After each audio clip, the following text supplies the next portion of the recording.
ये काफ़ी गंभीर मामला है। पेपर लीक बच्चों का सवाल है, बच्चों का लाइफ का सवाल है। एनटीए चीज़ों को एक्सेप्ट करे कि हमारे से ये गलती हुई है, इसका क्या सॉल्यूशंस है।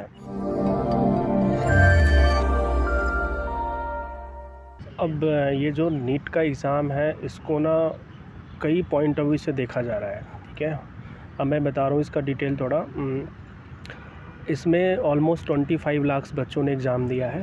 तो अब गवर्नमेंट या अपोजिशंस का काम है कहना कि नीट एग्ज़ामिनेशंस दोबारा हो, ठीक है। फर्स्ट पॉइंट ये है।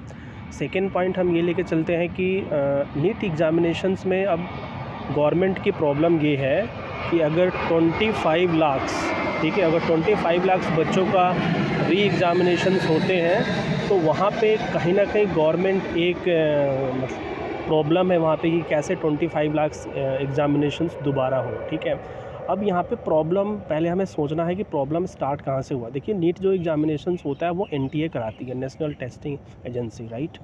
अब एनटीए की क्या रिस्पॉन्सिबिलिटी है कि एनटीए, अब जैसे नीट एग्ज़ामिनेशंस एनटीए कराती है तो गड़बड़ी किसने किया? एनटीए किया ना। अब गवर्नमेंट को ये सोचना चाहिए कि हमें चीज़ें बिल्कुल पार्शलिटी हो, है ना, बिल्कुल सबको पता हो। तो इसका क्या बेस्ट सोल्यूशन है कि थर्ड पार्टी एक ले गवर्नमेंट और एनटीए की जांच करे कि कहाँ पे, क्योंकि पेपर लीक का मतलब क्या, नॉर्मल हम ये देखते हैं कि मे बी सम सर्वर की प्रॉब्लम, मे बी सम कुछ भी एरर हो सकता है। तो पहली बात ये कि एनटीए चीज़ों को एक्सेप्ट नहीं कर रही है। एनटीए चीज़ों को एक्सेप्ट करे कि हमारे से ये गलती हुई है, इसका क्या सॉल्यूशंस है, उस पर बात नहीं हो रहा है, ठीक है, क्योंकि सॉफ्टवेयर है तो कहीं ना कहीं एरर है ही। सेकेंड थर्ड प्रॉब्लम की मैं बात करूं, एनटीए कहीं ना कहीं एक एजेंसी है जहां पे एक ही आपके पास एग्ज़ामिनेशंस नहीं, कई मल्टीपल एग्ज़ामिनेशंस कराती है। तो एनटीए के बारे में या जो भी नीट के बारे में मैं यही कहूँगा कि एग्ज़ामिनेशंस, जैसे सुप्रीम कोर्ट का भी फैसला का हम वेट करेंगे कि क्या कह रही है, बट इसको समराइज़ वे में मैं ऐसे कह सकता हूँ कि अगर स्टूडेंट पॉइंट ऑफ व्यू से सोचूं तो जैसे मान लीजिए कोई स्टूडेंट है 500 रैंक आया, तो सेकेंड टाइम से अगर क्या देगा तो कोई ज़रूरी नहीं है ना कि 500 ही आपके पास रैंक आए, क्योंकि एक जो उसने तैयारी किया हो तो क्या ज़रूरी है कि वही चीज़ें क्वेश्चन आए? It is not possible, right.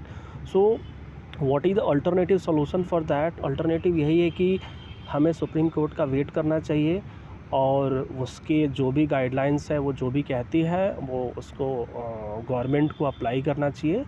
Second point ये है कि कोई ना कोई थर्ड एजेंसी हायर करे, एनटीए या फिर गवर्नमेंट ऑफ इंडिया, और इसकी जांच करे अच्छी तरीके से, क्योंकि भाई एक ही आपके पास नंबर पे मोर देन 100 आपके पास रैंक आ रहा है, वो कैसे पॉसिबल है? How it can possible with one rank with 1 marks with a multiple rank? It is not possible, right. So इसको, ये काफ़ी गंभीर मामला है। पेपर लीक बच्चों का सवाल है, बच्चों का लाइफ का सवाल है।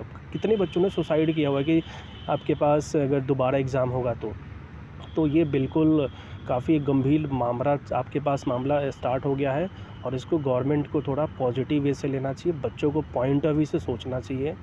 ऐसा ना कि री एग्ज़ामिनेशंस कराएं तो क्या फ़ायदा है। पहले हमें प्रॉब्लम तो आइडेंटिफाई करें कि कहाँ प्रॉब्लम हुआ, वो आइडेंटिफाई नहीं हो रहा है। जिसको जो मर्ज़ी वो आपके पास बोल रहा है।